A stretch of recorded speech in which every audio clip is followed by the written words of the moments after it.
Page নম্বর 13। আজ আমরা বাগানে খেলা করব। গাছের নিচে অনেক ফুল পড়ে আছে, আমরা সেগুলো কুড়িয়ে এনে গাছের নিচে জড়ো করব। এখানে ছবিতে দেখা যাচ্ছে একটা গাছ, তাতে অনেকগুলো ফুল আছে আর নিচে কতগুলো ফুল পড়ে আছে। আর এখানে কতগুলো বাচ্চা কী করছে, সেই ফুলগুলোকে কুড়িয়ে একটা জায়গায় জড়ো করছে। এরপরে বলেছে, এবার দেখি কে কতকগুলো ফুল কুড়িয়ে আনলাম। নতুনভাবে কাঠি, লাল পুঁতি আর হলুদ পুঁতির সাহায্যে গুনব। কাঠিতে 9টার বেশি পুঁতি রাখা যায় না। এই যে এখানে ছবিতে যেগুলো দেখতে পাচ্ছ, এগুলো হচ্ছে সমস্ত কাঠি। আর এই যে গোল গোল করা আছে, এই গোল চিহ্নগুলোকে আমরা পুঁতি হিসাবে ধরব। বলা হয়েছে যে একটা ফুলের জন্য একটা করে পুঁতি কাঠিতে রাখতে হবে। আর এই কাঠির মধ্যে 9টার বেশি কিন্তু পুঁতি রাখা যাবে না। প্রথমত কি বলেছে, একটি ফুলের জন্য একটি লাল পুঁতি রাখবো, 2টি ফুলের জন্য 2টি লাল পুঁতি রাখবো, 5টি ফুলের জন্য 5টি লাল পুঁতি রাখবো, 9টি ফুলের জন্য 9টি লাল পুঁতি রাখবো। যেমন যেমন বলা হয়েছে ঠিক তেমন তেমন এখানে করা আছে। একটা ফুলের জন্য একটা পুঁতি রাখা হয়েছে, 2টো ফুলের জন্য 2টো পুঁতি রাখা হয়েছে, 5টা ফুলের জন্য 5টা পুঁতি রাখা হয়েছে, আবার 9টা ফুলের জন্য 9টা পুঁতি রাখা আছে।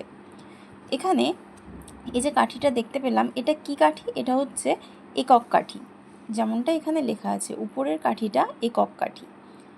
এরপর দেখো প্রশ্নগুলো দিয়েছে কিভাবে করতে হবে। এখানে আছে একক, তার নিচে কাঠি দেওয়া আছে, কিছু পুঁতি দেওয়া আছে। এরপর নিচে একটা শূন্যস্থান দেওয়া আছে, ড্যাশটি ফুল। আমরা জানি কি পুঁতি মানে ফুল। এখানে কটা পুঁতি আছে? 1টা 2টো 3টে। 3টে পুঁতি মানে 3টি ফুল। পরের প্রশ্ন, পরের একক কাঠিতে কিন্তু কোনো রকম পুঁতি দেওয়া নেই, এটা তোমাদেরকেই আঁকতে হবে। কিন্তু বক্সে লেখা আছে 4টি ফুল। 4টি ফুল মানে 4টি পুঁতি এখানে আঁকতে হবে। 1 2 3 4 এভাবে। পরের অঙ্ক, এখানেও একক কাঠিতে কোনো পুঁতি আঁকা নেই, তোমাদের আঁকতে হবে। বক্সে বলা হয়েছে 6টি ফুল, তাহলে 6টি পুঁতি এখানে এঁকে দিতে হবে। 1 2 3 4 5 6। পরের প্রশ্নে একই রকমভাবে বলা হয়েছে 7টি ফুল, তাহলে 7টি পুঁতি একক কাঠির মধ্যে এঁকে দাও।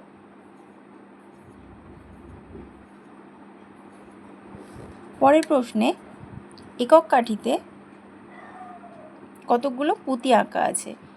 যতগুলো পুঁতি আঁকা আছে ততগুলি ফুলের সংখ্যা। তাহলে আগে গুনে নিতে হবে পুঁতিগুলো। 1 2 3 4 5 6 7 8। 8টি পুঁতি, তার মানে এখানে শূন্যস্থানে লিখব 8টি ফুল।